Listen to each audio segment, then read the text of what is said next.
Hello everyone and welcome back to the FODMAP Experiment. My name is Peter and in this episode we're going to be looking at the low FODMAP meals that I would usually eat in a day.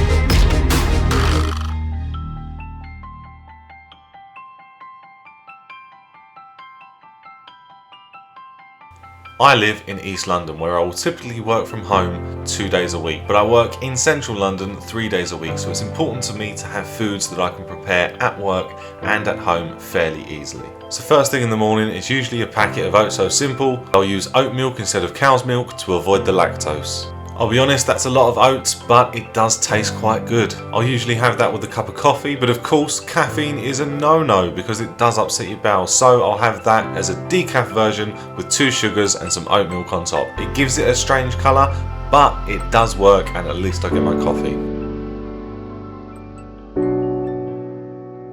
For lunch, I'll usually have same as the dinner of the night before if we've made enough of it, otherwise I'll make some sandwiches. However, that is a little bit more difficult on the low FODMAP diet. So this is a normal sized piece of bread. Hovis. This is triple seeded, free from bread Genius. Genius, yeah. And this is the size comparison, so quite a bit smaller. And then, what's this? This is a Shar wholesome white loaf. How are you supposed to make a sandwich out of that? I mean, if you take 3 slices of cheese and put them on there, like so, that covers half of it. And if you put it on here, it covers pretty much 3/4 of it. And if you put it on here, 2 slices covers the lot. How's a growing boy meant to survive on? it's the way that they've used plastic to make it something a little bit more official, you know? It's so dainty. It's like a little doll's house sandwich.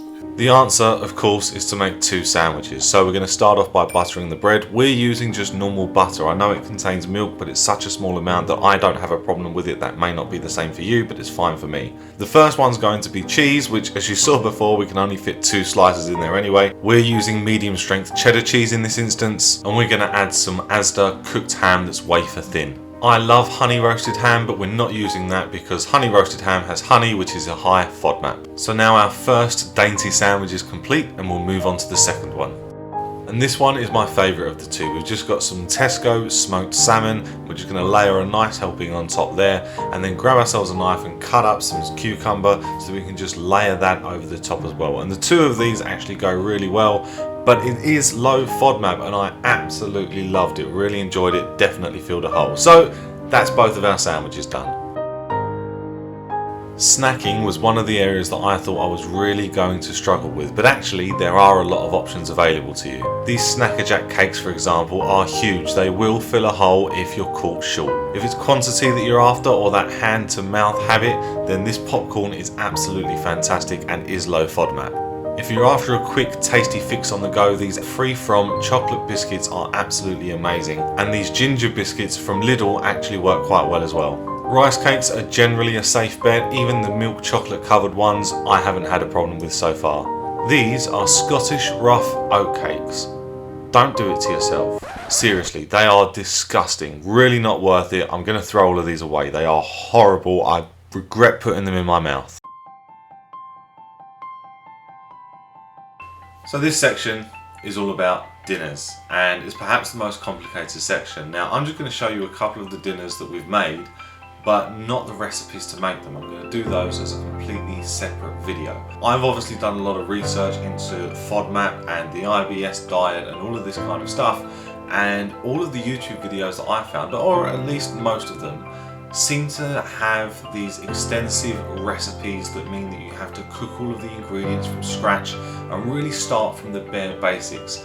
And we didn't necessarily want to do that. In some cases we have, but we've also found some shortcuts that I think are going to help you. So if you want to see the recipes for what you're about to see in this video, then go ahead and hit that subscribe button down below. There will be videos coming out on that. We've already filmed them. I've literally just got to find the time to edit them, but I will, and I'll share them with you. So go ahead, hit that subscribe button, hit like, and I promise you we will find ways to figure out this FODMAP diet together.